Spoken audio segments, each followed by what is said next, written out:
সেই প্রাচীনকাল থেকে রাতের আকাশ মানবজাতিকে মুগ্ধ করে রেখেছে। এমনকি আজও আমরা আকাশপানে চেয়ে থাকি পৃথিবীর অতীত এবং ভবিষ্যৎ বুঝতে। প্রযুক্তিগত উৎকর্ষ আমরা যা দেখি তা বুঝতে আমাদের সহায়তা করছে। আকাশ তাই আর শুধু সৃষ্টিকর্তার আবাস নয়। এবং এখনও আমরা প্রাচীন সভ্যতার আবিষ্কার দিয়ে প্রভাবিত, যেমন মধ্য আমেরিকার মায়া। মায়ান জ্যোতির্বিজ্ঞানীরা এই রহস্যময় নথি তাদের অনন্য সম্পদ হিসেবে রেখে গেছেন। বর্তমানে এটি আমাদের কি জানাচ্ছে?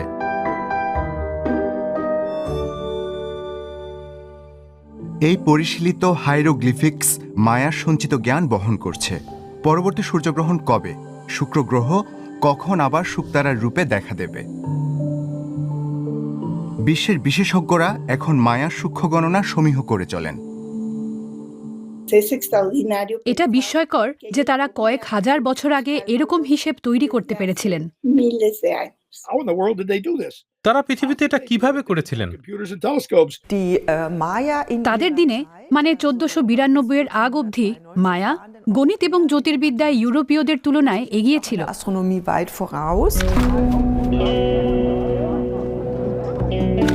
এই নথি ইউরোপে উপনিবেশবাদীরা লুট করে এনেছিল নাকি উপহার হিসেবে পাঠানো হয়েছিল তা আজও অজানা। তবে এটি এখনও গবেষণার বিষয়। নথিটি রয়েছে জার্মানির ড্রেসডেনে। স্যাক্সনি স্টেট অ্যান্ড ইউনিভার্সিটি লাইব্রেরিতে নথিটি রাখা হয়েছে। এটি আমাদের জানা মতে পৃথিবীতে থাকা 4টি মায়ান কোডিসিসের একটি। কার্লোস পাজন গাজলের মতো গবেষকেরা ড্রেসডেন কোডেক্স নামের নথিটি বুঝতে আমাদের সহায়তা করেছেন। এই পাঠোদ্ধারের মাধ্যমে মায়ান সংস্কৃতি সম্পর্কে আমাদের ধারণা বদলে গেছে। ড্রেসডেন কোডেক্স মায়ান পুরাণ, ধর্ম, জ্যোতির্বিদ্যা এবং হাইরোগ্লিফিক্স সম্পর্কে আমাদেরকে আরো সমৃদ্ধ করেছে। দুপাশে লেখা 39 পাতার নথি এটি। 3.5 মিটার লম্বা নথিটি ধর্মীয় আচারের পকেট বুক ছিল।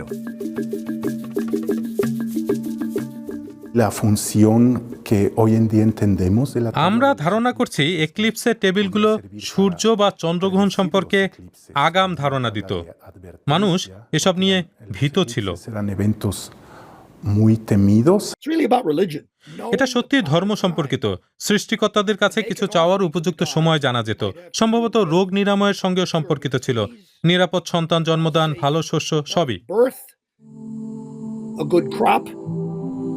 কোনো কিছু করার জন্য উপযুক্ত সময় হিসেব করতে চাইতো মায়া। তারা কোনো একটি ঘটনার সম্ভাব্য তারিখ আগাম ধারণা করতে পারতেন। তাদের সবচেয়ে বড় সুবিধা যেটা ছিল তা হচ্ছে তারা একটি শূন্যর গুরুত্ব বুঝতে পেরেছিলেন, কারণ শূন্যটি আমরা এই সংকেতে সুন্দরভাবে দেখতে পাচ্ছি। এখানে কালো সংখ্যাগুলোর মাঝখানে লাল আমাদের লম্বা সময় গণনায় সক্ষম করেছে।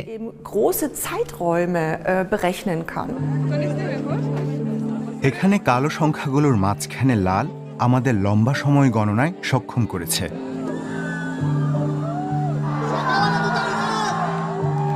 খুব লম্বা সময়, এমনকি আমাদের আধুনিক দিন অবধি। যেমন 2024 সালের এপ্রিলের পূর্ণ সূর্যগ্রহণের ব্যাপারটিও ড্রেসডেন কোডেক্স দেখে বোঝা সম্ভব।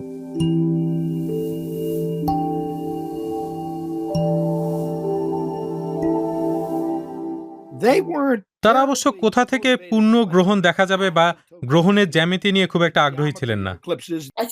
মেসো আমেরিকান সংস্কৃতির কোনো বৈজ্ঞানিক লক্ষ্য ছিল না। নির্ভরযোগ্য ক্যালেন্ডার পেতে আকাশ পর্যবেক্ষণ করতেন তারা।